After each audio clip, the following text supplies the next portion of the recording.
American University executive in residence, Capri Cafaro, and conservative commentator Lawrence Jones. Lots to talk about. We do have the kids there in Florida making their way to Tallahassee as we speak so that their voices can be heard on that tragedy there in Florida. There's talk that the White House may be willing to give a little bit on this issue, certainly when it comes to background checks for those that seek weapons in this country. The idea that a guy like that, who's clearly mentally unstable, was able to access such a horrific weapon and do so much damage is something that is increasingly going to get talked about and something that should be addressed.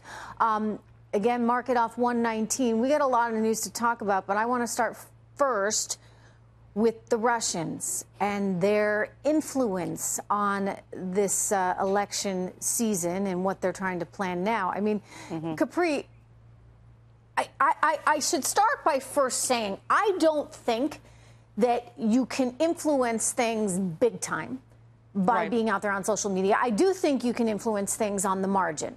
But ultimately, Hillary Clinton was a poor choice for a candidate. She didn't relate to the people, including the Democratic voters that you represent there in or have represented in Ohio. She didn't connect with them. And that is fundamentally the problem that we had with the election as far as the Democrats were concerned. But, you know, people were falling for this. I mean, whether it be on Twitter or Facebook or Michael Moore out there working with the Russians, or whether it be CNN helping the Russians to do their job, mainstream media that really has made it much easier for the Russians themselves. That said, what do we need to be doing to stop it and to make sure it doesn't happen again? Well, a few things. I think that, you know, as you said, Trish, I mean, I think that this is something that, and it's been widely acknowledged, at least up to this point, that while the Russians did try to sow discord amongst the American public in our electoral system and tried very hard, that they did not influence the outcome of the 2016 election. But the intelligence community is saying that, you know, they're already at it again, trying to utilize technology in one way, shape, or form to mess with the 2018 election. So I think a number of things need to happen. Number one, you know, the Facebook, Twitters, and tech companies of the world and social media need to be responsible corporate citizens, step up to the plate and recognize that they have an important role to play as well. And the American public, frankly, also needs to, like, not jump on everything that they want to agree with. I think that there is a desire. Look at Michael Moore, for example. Here's a guy that wanted to believe this, and so they latch on to it. We need to be more judicious about how we consume information. We need to be more responsible and understand that it might not always be legitimate, you know, and we have to consider the source. So I think that it's going to take individuals as well as corporate America and the intelligence community to really combat this going forward. You know, a little bit of a self-plug here, a shameless plug for our network. I mean, Lawrence Jones, I think about how our competition treated their debate that they had versus what Sandra Smith and myself,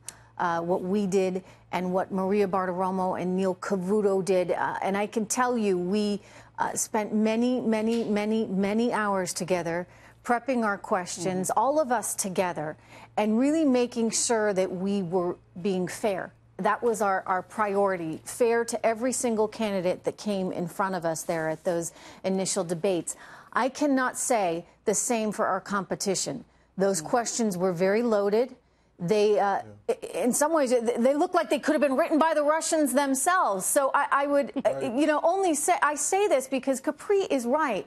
Americans do have a responsibility here to be seeking out the best sources of news.